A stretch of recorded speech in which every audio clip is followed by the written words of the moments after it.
Hello everyone, आपका स्वागत है मेरी क्लास में।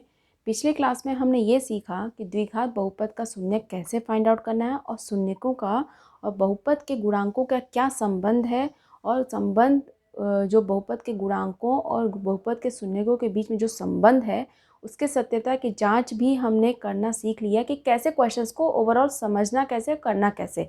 हमने ये सब चीज़ें सीख ली। अब हमारा नया कॉन्सेप्ट है कि द्विघात बहुपद हमें ज्ञात करना है। अब हमें बहुपद ज्ञात करना रहेगा और दिया क्या रहेगा आपके सामने कि शून्यकों का योगफल और गुणनफल आपको दिया रहेगा। शून्यकों का योगफल और गुणनफल दिया रहेगा तो हम बहुपद कैसे ज्ञात करेंगे ये हम सीखेंगे पहले कॉन्सेप्ट। इसके लिए पहले मैं आपको बता रही हूँ कि आप ये समझिए कि हमारे पास द्विघात बहुपद का स्टैंडर्ड फॉर्म क्या होता है, A X square plus B X plus C होता है, जहाँ ए बी सी क्या होते हैं, वास्तविक संख्याएं होते हैं। लेकिन यहाँ पे ए कभी भी जीरो नहीं हो सकता। वास्तविक संख्या के अंदर जीरो भी आता है। ए बी सी क्या है, वास्तविक संख्या है, रियल नंबर है। बट वास्तविक संख्या होती हैं सभी ए बी सी, बट ए कभी भी जीरो नहीं हो सकता। अगर ए जीरो हो गया तो ये पद तो पूरा जीरो हो गया। अगर ये पद जीरो हो गया तो द्विघात बहुपद हुआ ही नहीं, वो रैखिक पद में रैखिक बहुपद में चेंज रहेगा, लीनियर पॉलिनोमियल में चेंज रहेगा, हमारा क्वाड्रेटिक पॉलिनोमियल नहीं रहेगा। उसके लिए ये वाला पद तो कभी जीरो नहीं हो सकता। ये पद जीरो हो सकता है, ये पद जीरो हो सकता है, बट ये पद नहीं, क्योंकि इसी के आधार पे हम इसको द्विघात बहुपद ही कह रहे हैं। तो ये पद तो कभी जीरो हो नहीं सकता। तो हमारा स्टैंडर्ड फॉर्म क्या है, व्यापक रूप क्या है, A X square plus B X plus C. देखिए, इसको समझने के लिए मैं आपको एक एक्सप्लेनेशन दे रही हूँ, उसको समझिए पहले। हाँ, ये बहुपद है, मान लेते हैं कि इसके शून्यक क्या दिए हैं, अल्फा और बीटा। दो शून्यक होंगे ना, क्योंकि द्विघात बहुपद है। द्विघात बहुपद के दो शून्यक आते हैं, एक अल्फा एक बीटा। हाँ, शून्यक दो आते हैं, मान लेते हैं एक शून्यक है अल्फा, एक शून्यक है बीटा।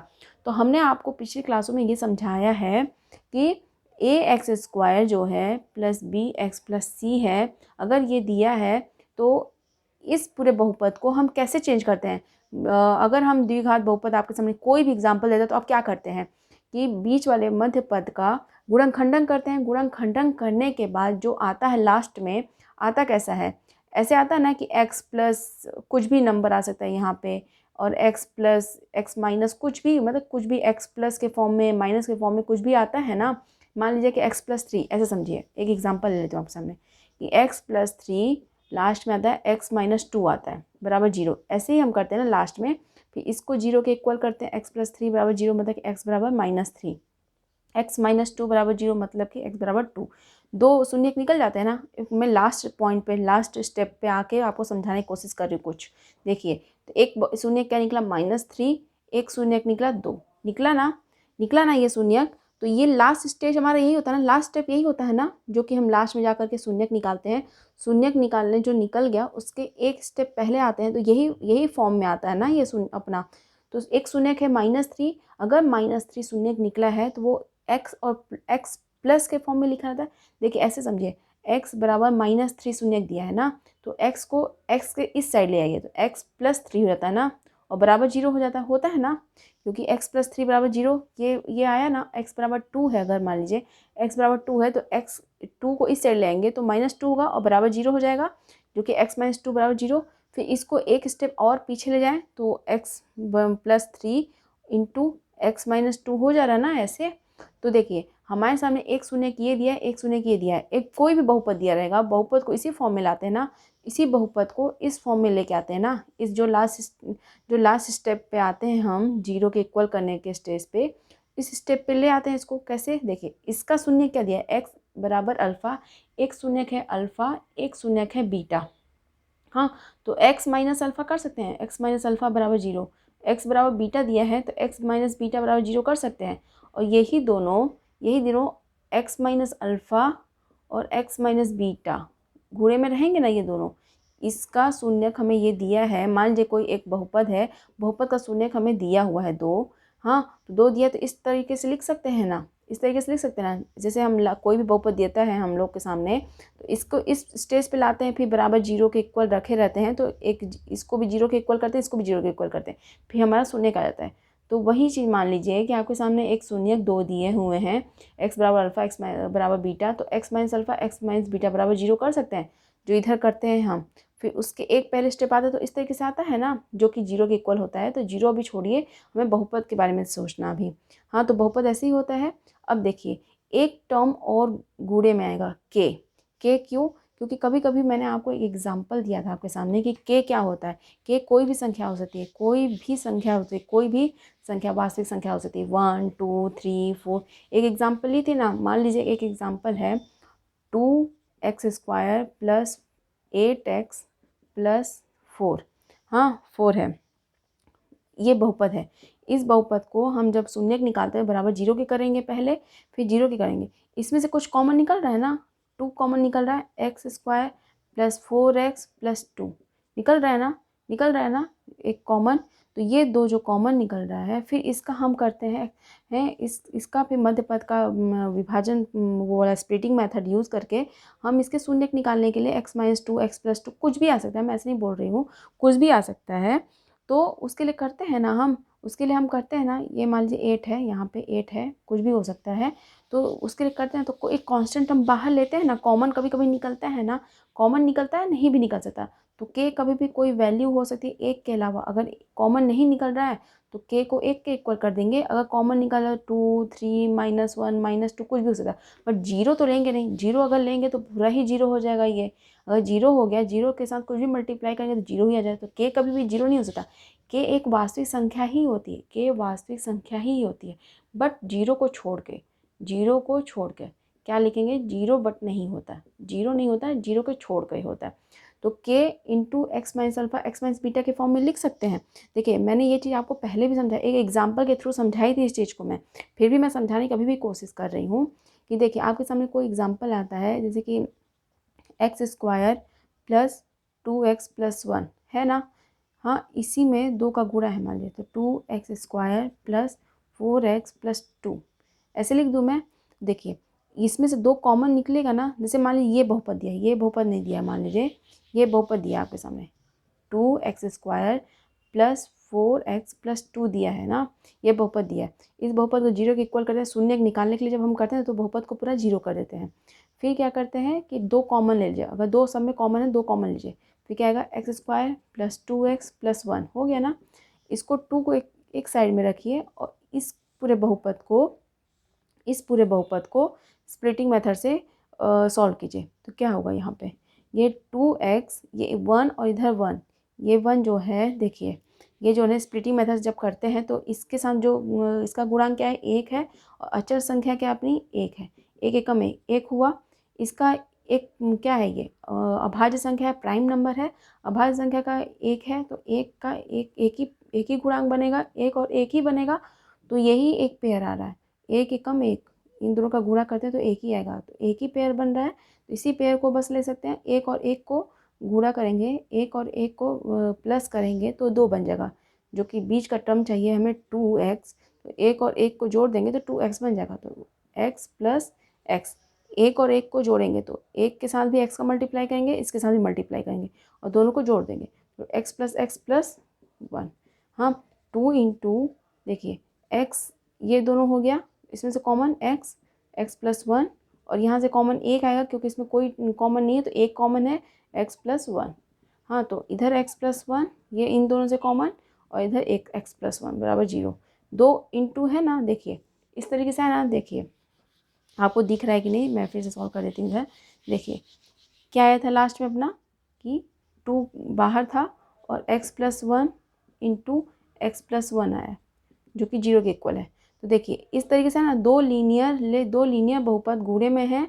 हाँ, और इनको ही सॉल्व करेंगे तो एक अपना शून्य निकलेगा, x प्लस 1 को 0 के इक्वल करेंगे और इसको x प्लस 1 को 0 के इक्वल करेंगे। ये तो 2 के 0, 2 को मल्टीप्लाई में किए हैं, तो ये 2 इधर जाएगा तो 2 0 हो जाएगा ना।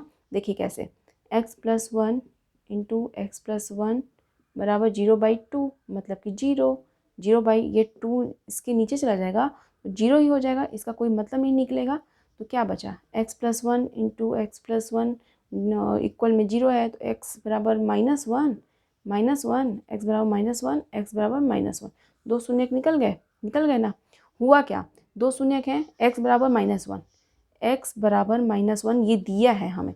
मान लीजिए यही चीज़ हमें दिया हुआ है, हाँ, x माइनस 1, जैसे मैंने अल्फ़ा लिया एक बीटा लिया, तो आप क्या कर रहे हैं, देखिए एक शून्य दिया है x माइनस बराबर -1, तो इसको पीछे जाइए, एक एक स्टेप पीछे चलते जाइए। तो क्या करेंगे, इसके एक स्टेप पीछे चलेंगे तो x बराबर -1 दिया है आपके सामने, तो x -1 को इस साइड ले आइए तो +1 हो जाएगा, बराबर 0 कर दीजिए। एक शून्य दिया है x बराबर -1, इसको भी इस साइड ले आइए तो +1 हो जाएगा, बराबर 0। एक स्टेप पीछे गए हम, एक स्टेप पीछे गए, फिर एक स्टेप पीछे जाइए। जैसे ये दोनों गुणे में हैं तो इन दोनों को गुणे में ले जाइए, ये दोनों गुणे में हैं तो इनको गुणे में ले लिया। तो वही चीज़ मैंने किया, x बराबर अल्फ़ा दिया है तो x बराबर अल्फ़ा दिया है, तो x अल्फ़ा को इस साइड लेंगे तो x माइनस अल्फ़ा बराबर 0 हो जाएगा। x बराबर बीटा दिया है तो x माइनस बीटा करेंगे तो 0 के इक्वल। ये दोनों गुणे में हैं, ये दोनों गुणे में हैं, है ना। लेकिन एक टर्म मैंने 2 जो लिया था ना, ऐसी कोई भी के कुछ भी कभी भी कॉमन हो सकता है, नहीं भी हो सकता, जरूरी नहीं कि हमेशा कॉमन ही हो कुछ। अगर नहीं है तो वो 1 है, वहाँ पे कॉमन 1 है, 1 का मल्टीप्लाई कर देंगे। कुछ भी हो सकता है, कॉमन हो सकता है, नहीं हो सकता, तो कभी कभी के 1 के इक्वल भी आ सकता है। तो के कभी भी कुछ भी हो सकता है, 1 2 3 -1 -2 -3। तो ऐसे हम लिखते हैं ना, मान लीजिए कोई बहुपद दिया है तो बहुपद किसी फॉर्म में लिखते हैं ना, लास्ट स्टेप पे ऐसे ही लिखते हैं ना। तो वही स्टेप मैं लिखी हूँ आपके सामने। लास्ट स्टेप तो हमारा यही होता है, तो इस स्टेप में आता है जब हमें शून्यक हमें पता हो, तो शून्यक पता हो तो लास्ट स्टेप से जो शून्यक हम लास्ट में निकालते हैं अल्फ़ा और x बराबर बीटा, उसके एक स्टेप पहले यहाँ पे आते हैं ना, वही स्टेप हम लिख सकते हैं जब हमें पता हो शून्यक क्या दिया है। हाँ, तो देखिए अब इसको सॉल्व करते हैं तो क्या आएगा, ये के को एक साइड रखिए, दोनों को सॉल्व करते हैं। तो x और x का गुणा होगा तो एक्स स्क्वायर आएगा, इसका गुणा होगा तो माइनस बीटा एक्स आएगा, इसका गुणा होगा तो माइनस अल्फ़ा एक्स आएगा, माइनस अल्फ़ा एक्स, इन दोनों का गुणा होगा तो माइनस और माइनस प्लस अल्फ़ा बीटा। हो गया ना। अब देखिए इसको सॉल्व करते फिर से, एक्स स्क्वायर, एक्स और एक्स कॉमन है, माइनस माइनस भी कॉमन है तो माइनस लेते हैं बाहर, और एक्स भी कॉमन है तो हुआ क्या अंदर, बीटा प्लस अल्फ़ा बीटा। हुआ ना। के क्या आया, x square x, alpha plus beta कर लेते हैं इसको, उससे कोई चेंज नहीं आने वाला, alpha into beta, alpha into beta है। ये चीज़ चाहिए मुझे, ये चीज़ चाहिए मुझे। क्या आया, अगर मान लीजिए कोई जब हमें अल्फ़ा और बीटा पता है, मान लीजिए शून्य, तो इस तरीके से निकला ना, इस तरीके से हमारा निकला क्या, देखिए बहुपद, ये बहुपद, इस बहुपद को इस तरीके से भी लिख सकते हैं, x square minus x alpha plus beta plus alpha beta. ये आया है, ये है क्या, देखिए ये है क्या, अब समझिएगा। ये मैं एक साइड में फिर से लिखती हूँ, अब समझिएगा ना, अब फिर से समझिएगा, मैं जिस अब पॉइंट पे आ रही हूँ, मैंने जो समझाया उस चीज़ को समझिएगा। मान लीजिए कि इस बहुपद को हम कैसे लिखें अभी, के into X square minus alpha plus beta पहले भी लिख सकते हैं, फिर एक्स लिख देती हूँ मैं, फिर प्लस अल्फ़ा बीटा, यही लिखी ना। ये आया ना, जब हमें शून्यक पता है तो मैंने ये इस तरीके से निकाल लिया। अब देखिए क्या दिया, इसका मतलब क्या है, एक्स स्क्वायर माइनस ये अल्फ़ा प्लस बीटा, मतलब कि शून्यकों का एक शून्यक ये है, एक शून्यक ये है, तो शून्यकों का योग है, ये शून्यकों का योग, सम ऑफ जीरोस, शून्यकों का योग गुणे एक्स दिया है ना, गुणे एक्स नहीं, ऐसे ब्रैकेट में लिख लीजिए, हाँ, प्लस शून्यकों का गुणनफल है ना, ये एक्स अल्फ़ा इंटू बीटा है, शून्यकों का गुणनफल दिया है, ये गुणनफल, और ये पूरा ब्रैकेट बंद करिए। क्या दिया, के बाहर है और ये सब के बाहर है और ये सब अंदर है, ये सब पूरे अंदर है। क्या दिया है, एक्स स्क्वायर माइनस शून्यकों का योग इंटू एक्स प्लस शून्यकों का गुणनफल। अब मैंने आपसे बोला इसी बहुपद को इस तरीके से लिख सकते हैं, अगर हमें दिया रहेगा अल्फ़ा बीटा का प्लस योगफल और अल्फ़ा बीटा का गुणनफल दिया रहेगा, तो इसी बहुपद को इस तरीके से आप दिया रहेगा तो आप इस तरीके से लिख सकते हैं। फिर इसी को सॉल्व करेंगे तो ये बहुपद इस तरीके से आ जाएगा। देखिए फिर से समझिए, आपको दिया क्या रहेगा, द्विघात बहुपद ज्ञात करें। ये इसी बहुपद को मैंने इस तरीके से लिखा, अगर आपके सामने शून्यकों का योगफल और गुणनफल दिया हो तो इसको यूज़ करेंगे, इसी बहुपद को इस तरीके से लिख सकते हैं, तो इसको यूज़ करेंगे, इस चीज़ को हम यूज़ करेंगे, फिर बहुपद पे पहुँचेंगे कि बहुपद क्या क्या रहेगा अपना, इस तरीके का बहुपद आ जाएगा, इसको सॉल्व करेंगे तो इस तरीके का बहुपद मिल जाएगा। इसी बहुपद को मैंने ऐसे लिखा है शून्यकों के योगफल और गुणनफल के रूप में। तो शून्यकों का योगफल दिया रहेगा तो यहाँ पे आप रख देंगे, शून्यकों का गुणनफल दिया रहेगा तो यहाँ पे रख देंगे, एक्स वेरिएबल लेकर के आप सॉल्व कर लेंगे। के का मान हमें नहीं पता रहेगा, के का मान कुछ भी हो सकता है, वास्तविक संख्या कोई भी हो सकती है, बट 0 नहीं हो सकता है। तो मैं आपको आगे सॉल्व करना सिखाऊंगी कैसे करना है। तो आपने कॉन्सेप्ट समझा कि कैसे कॉन्सेप्ट करना है। अब देखिए, अब इसी को यूज़ करके मैं आपको एक क्वेश्चन समझाती हूँ, एग्जाम्पल लेती हूँ, आपको अच्छे समझ आएगा। देखिए, अभी हमने क्या सीखा कि आपके सामने बहुपद कैसा रहेगा, कैसा आपको बहुपद लिखना है, k into X square minus शून्यकों का योग, शून्यकों का योगफल, योग इंटू एक्स प्लस शून्यकों का गुणनफल, शून्यकों का गुणनफल। इस तरीके से स्टैंडर्ड फॉर्म के बहुपद को लिख सकते हैं इस योगफल और गुणनफल के रूप में। हाँ, इस तरीके से लिख सकते हैं x square minus alpha plus beta into x plus alpha beta. और के एक बाहर है, कोई भी संख्या हो सकती है, के वास्तविक संख्या हो सकती है, बट के कभी भी 0 नहीं हो सकता। इसको बहुपद पी एक्स के फॉर्म में लिख लीजिए, इस तरीके से लिख सकते हैं। ये हमारा स्टैंडर्ड फॉर्म है। अगर आपको योगफल और गुणनफल के रूप में अगर पूछे तो। अब इसी को सॉल्व करते हैं। देखिए, एक एग्जाम्पल लेती हूँ आपके सामने। एक एग्जाम्पल है आपके सामने, उदाहरण चौथा ही है। उदाहरण चौथा क्या दिया है कि एक द्विघात बहुपद ज्ञात कीजिए, एक द्विघात बहुपद ज्ञात कीजिए और जिसके शून्यकों का योग और गुणनफल क्या दिया है। देखिए, मैं क्वेश्चन को ही लिख देती हूँ। एक द्विघात बहुपद ज्ञात कीजिए जिसके शून्यकों का योग, जिसके शून्यकों का योग, शून्यकों का योग तथा गुणनफल क्रमशः -3 और 2 है। ये क्वेश्चन है। इसी क्वेश्चन के थ्रू समझते हैं इसको कैसे यूज़ करना है, इसका एप्लीकेशन कैसे करना है। देखिए आपके सामने बहुपद कैसे दिया गया। देखिए, शून्यकों का योग दिया है, मतलब एक अल्फ़ा है और एक बीटा है, अल्फ़ा प्लस बीटा दिया है। एक शून्यकों का योग और गुणनफल दिया, अल्फ़ा प्लस बीटा दिया। एक हम मानते हैं हम अल्फ़ा शून्यक है, दूसरा बीटा है, दोनों का योगफल दिया। योगफल क्या दिया है, -3 दिया है ना। और क्या बोला, गुणनफल alpha into beta, alpha beta मतलब कि अल्फ़ा बीटा भी लिख सकते हैं, अल्फ़ा इंटू बीटा के को अल्फ़ा बीटा भी लिख सकते हैं। क्या दिया है, 2 दिया है, गुणनफल 2 दिया है। अब इसी बहुपद में लिखते हैं। देखिए, बहुपद एक्स वेरिएबल को यूज़ की हूँ ना मैं, के into X square minus alpha plus beta, तो अल्फ़ा प्लस बीटा दिया है -3 into x plus alpha beta क्या दिया है, 2 दिया है। हाँ, तो इसी को सॉल्व करते हैं।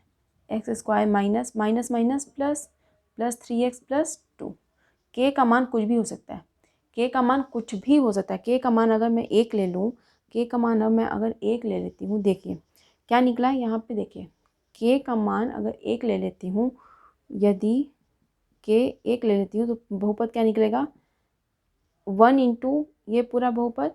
तो 1 इंटू मतलब कि क्या है, 1 से मल्टीप्लाई मतलब वही चीज़ आएगी, मतलब कि x square plus 3x plus 2 आएगा। अगर के बराबर में यदि, देखिए अगर इस साइड नहीं दिख रहा होगा आपको, देखिए क्या बहुपद है, x square plus 3x plus 2 था ना। देखिए मैं फिर से इसको लिख देती हूँ। देखिए अब मैं समझा, आंसर तो आ गया ना। मैं देखिए इसको आगे समझाती हूँ, अच्छे से समझिएगा। देखिए बहुपद क्या है अपना, बहुपद क्या आया, के x square plus 3x plus 2 आया ना। अगर मैं यदि मैं के रख देती हूँ 1, तो अपना बहुपद क्या निकलेगा, 1 into X square plus 3x plus 2 आएगा ना। देखिए इसको समझिएगा, इसका कॉन्सेप्ट समझिएगा। +2 बहुपद है। यदि मैं के 2 रख देती हूँ तो क्या बहुपद आएगा, 2 into X square plus 3x plus 2। तो क्या आएगा इसका, 2x square plus 6x plus 4। हाँ, अगर मैं के 3 रख देती हूँ तो बहुपद क्या आएगा, 3 into X square plus 3x plus 2, मतलब कि 3x square plus 9x plus 6 आएगा ना। अब फिर से समझते हैं इसको, फिर से समझते हैं मैं क्या समझाना चाहती हूँ। आपको क्वेश्चन देगा तो आप कोई भी बहुपद रख सकते हैं, कोई भी बहुपद रख सकते हैं, चाहे आप इसको यही रख दें या फिर ये रख दें या ये रख दें, सब आंसर सही माने जाएंगे, कोई दिक्कत नहीं है। हाँ, जनरली हम इसी को रख देते हैं, एक को ही रख देते हैं, तो उसमें कोई दिक्कत नहीं है। तो देखिए अब मैं फिर समझाती हूँ, कोई भी आप आंसर लिखेंगे ना सब आंसर माना जाएगा सही। देखिए कोई दिक्कत नहीं है, सब आंसर सही माना जाएगा क्योंकि के का मान कुछ भी रख सकते हैं क्योंकि के वास्तविक संख्या। अब फिर से मैं आपको समझाती हूँ, फिर से पीछे चलते हैं।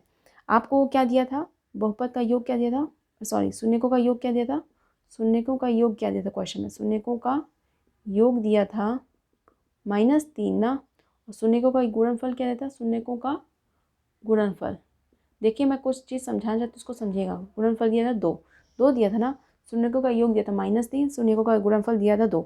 देखिए इसको और इसको लेके चलती हूँ मैं आपके सामने, x² + 3x + 2, इसको अगर मैं बहुपद मानूँ सही और एक साइड देखती हूँ मैं 2x² + 6x + 4, हाँ इसको भी बहुपद सही है, ये भी बहुपद सही है। कैसे चेक करते हैं, देखिए शून्यकों का योग, शून्यकों का योग, हमें शून्य दिया नहीं है लेकिन शून्यकों का योग हम गुणांकों से कैसे निकालते हैं, -b/a करते हैं ना, -b/a करते हैं ना। देखिए हमें शून्यक नहीं पता है, हमने शून्यक निकाला ही नहीं है। हाँ शून्यकों का योग, शून्यकों का योग -b/a करते हैं ना। यहाँ से अगर देखें इस बहुपद से निकालें तो क्या दिया है, -b/a दिया है ना।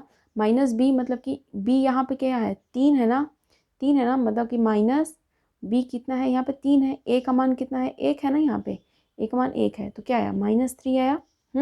और जो कि हमें क्वेश्चन में दिया था शून्यकों का योग -3, और अगर ये बहुपद मान के चलती हूँ तो इसके गुणांकों से निकालूं तो -3 आ रहा है, योग आ रहा है ना। अगर इस बहुपद को भी मानूं तो इसके गुणांकों को देखूं, इनके गुणांकों से निकालूं शून्यकों का योग तो -3 आ रहा, जो कि हमें क्वेश्चन में भी दिया है -3, यहाँ से सही आ रहा है ना, यहाँ से भी तो ये बहुपद मतलब सही है हमारा। अब शून्यकों का गुणनफल निकालती हूँ। देखिए अब आपको दिख नहीं रहा होगा, देखिए ये इसी को बहुपद को यूज़ करी, देखिए एक एक बहुपद को लेके चलती हूँ मैं। देखिए अब मैं शून्यकों का गुणनफल निकालती हूँ, शून्यकों का गुणनफल निकालती हूँ तो क्या आता है, c/a होता है। c यहाँ पे कितना है, 2 है, 2 है, एक क्या है यहाँ पे 1 है, 2 आया ना, जो कि क्वेश्चन में दिया था गुणनफल 2 आएगा। तो इस बहुपद को, पहले बहुपद को लेके चलूँ तो हमारा योग गुणांकों से योगफल और गुणनफल वही आ रहा है जो हमें क्वेश्चन में दिया है। तो मतलब ये बहुपद अपना सेटिस्फाई कर रहा है, संतुष्ट कर रहा है, मतलब पहला बहुपद तो सही है। अब दूसरे बहुपद को लेके चलती हूँ। दूसरा बहुपद क्या दिया है, अगर हम के 2 मान लेते हैं तो देखिए 2x² + 6x + 4, यहाँ से मैं शून्यकों का योग निकालूँ तो क्या आएगा, शून्यकों का योग, शून्यकों का योग क्या होता है, -b/a होता है। a क्या है यहाँ पे 2 है, b है 6, c है 4 है ना, तो -b क्या है यहाँ पे 6, तो 6, a क्या है 2 है, इनको डिवाइड करेंगे तो क्या आएगा यहाँ पे -3 आएगा, -3 आएगा ना, जो कि योग -3 दिया यहाँ पे भी, और मैं यहाँ से इस बहुपद को भी यूज़ करी तो -3 आ रहा है, ना। अब देखें शून्यकों का गुणनफल देखते हैं, शून्यकों का गुणनफल क्या होता है, c/a होता है, c/a, c यहाँ पे क्या है 4 है, a क्या है यहाँ पे 2 है, तो 2 दूनी 4 मतलब कि 2 आया, 2 यहाँ पे गुणनफल आ रहा है और क्वेश्चन में भी गुणनफल आ रहा है 2। देखिए ये भी बहुपद सेटिस्फाई कर रहा है, ये भी संतुष्ट कर रहा है। ऐसे मैं तीसरे को लेके चलूँगी तो वो भी सेटिस्फाई करेगा। मतलब देखा जाए तो सभी बहुपद सेटिस्फाई कर रहा है ना, यहाँ पे पहला बहुपद भी सेटिस्फाई किया, दूसरा बहुपद भी, तब कोई भी बहुपद लिख लें सभी आंसर सही है, कोई दिक्कत नहीं होगी। अगर इसको भी चेक करूँ मैं आपको सामने 3x² + 9x + 6, अगर शून्यकों का योग निकालूँ, शून्यकों का योग तो क्या आएगा, -b/a, b क्या है यहाँ पे 9 है, c क्या है 6 है, a क्या है 3 है, तो b क्या है यहाँ पे -b मतलब 9/a मतलब 3, 3 तिहाई 9, -3 आया ना यहाँ पे, 3 तिहाई 9 -3 आया, यहाँ भी -3 दिया है क्वेश्चन में। ऐसे शून्यकों का गुणनफल निकालूँ, शून्यकों का गुणनफल निकालूँ मैं तो c/a होता है, c मतलब कि 6, a दिया 3, 3 दूनी 6, 2 आया ना, यहाँ भी 2 आया है। मतलब कोई भी बहुपद यहाँ पे लेंगे, के का मान कुछ भी रखेंगे सभी आंसर सही है। देखिए एक बहुपद नहीं निकलेगा, देखिए बहुपद एक नहीं निकलेगा क्योंकि कॉमन के निकल जाता है, कभी कभी कॉमन के होता है, उस वजह से एग्जैक्टली बहुपद निकाल नहीं सकते हैं, लेकिन सभी बहुपद सेटिस्फाई करेंगे क्योंकि के का मान कुछ भी हो सकता है, 1 हो सकता है, 2 हो सकता है, 3 हो सकता है, -1 हो सकता है, -2 हो सकता है, कुछ भी हो सकता है। हर केस में शून्यकों का योग और गुणनफल तो इक्वल ही आ रहा है, तो सभी बहुपद सेटिस्फाई करें तो आप कोई भी बहुपद लिख सकते हैं, सभी आंसर सही होंगे। हाँ तो मुझे उम्मीद है इस क्वेश्चन को आप समझे होंगे कि कैसे आपको करना है। तो इस क्वेश्चन को आप समझे होंगे कैसे करना है। पहले उदाहरण चौथा हमने अभी किया कि अगर शून्यक दिया है, शून्यकों का योग दिया है और गुणनफल दिया है तो कैसे करना है। हाँ, आंसर आप कोई भी लिख सकते हैं। देखिए आंसर कैसे लिखेंगे, के फॉर्म में लिखेंगे। फिर यदि के बराबर 0 करेंगे तो ये भी बहुपद आ सकता है, 2 भी आ सकते हैं ये भी। तो कोई भी आंसर लिख दीजिए, कोई दिक्कत नहीं है, सभी आंसर सही रहेंगे। क्योंकि एग्जैक्टली एक बहुपद नहीं निकलेगा, इसके कई बहुपद निकल सकते हैं, क्योंकि के का मान कुछ भी हो सकता है। क्योंकि योग और गुणनफल दिया ना, एग्जैक्टली योग और योगफल और गुणनफल दिया है, तो के का मान कुछ भी हो सकता है। तो के का मान आप कोई भी रख देंगे, सब आंसर सही होंगे, कोई गलत नहीं माना जाएगा। क्योंकि हर एक बहुपद के का मान कोई भी रखेंगे, वो बहुपद जो भी बनेगा के का मान रखने में बहुपद, वो हर एक बहुपद इस शून्यकों के योगफल और गुणनफल को संतुष्ट करेगा ही, सेटिस्फाई करेगा ही। तो हर एक बहुपद सही होगा। तो मुझे उम्मीद है आप इस क्वेश्चन को समझेंगे, उदाहरण 4 को, एग्जाम्पल 4 को आपने समझा होगा और इस कॉन्सेप्ट को भी समझा होगा। इसको आप याद कर लेंगे ना कि एक साइड योगफल होता है और ये गुणनफल होता है, ये माइनस याद रखिएगा, भूलेगा मत। और के होता है, ये याद रखिएगा। के का मान 0 नहीं हो सकता और सब कुछ हो सकता है। तो मुझे उम्मीद है आप समझे होंगे इस कॉन्सेप्ट को। तो नेक्स्ट क्लास में मैं और क्वेश्चंस कराऊंगी इसी पे बेस्ड एक्सरसाइज के। तो इस क्लास में सिर्फ इतना ही। Thank you so much.